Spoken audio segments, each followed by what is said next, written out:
We have what we call imposter syndrome. Yes.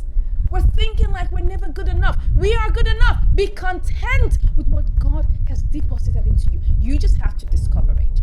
You just have to develop it, and you have to deploy it. So when you discover your uniqueness, what God has put in you, it's your job to work on it.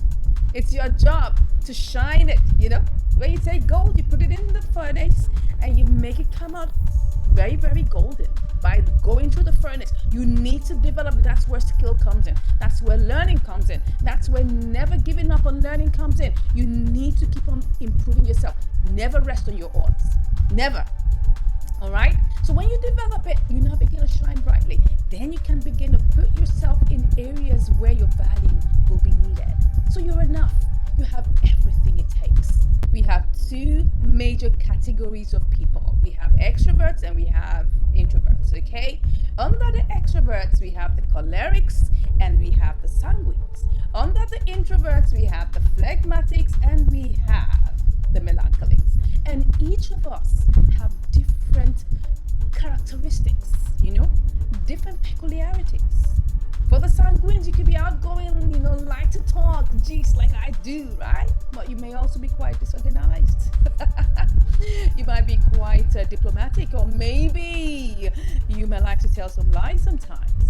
But God has put in you the ability to speak, to communicate, to convince. He has given you that gift.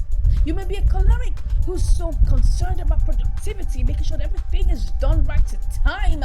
You might be very blunt. You don't take rubbish, right? But God has given you an ability to be productive, to make sure that you maximize time.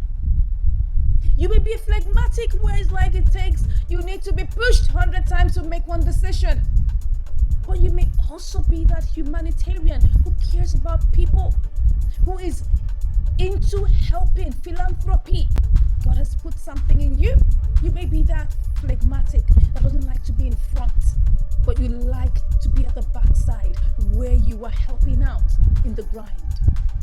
You may be that very reliable, steady supporter as a phlegmatic. You may also be that melancholic who thinks and is so critical about themselves and maybe wondering about every single mistake you've made in life, and you're always beating down on yourself. But you may also be that perfectionist that sees and has an eye for detail as a melancholic. Now, can you see that we're all different? We are enough.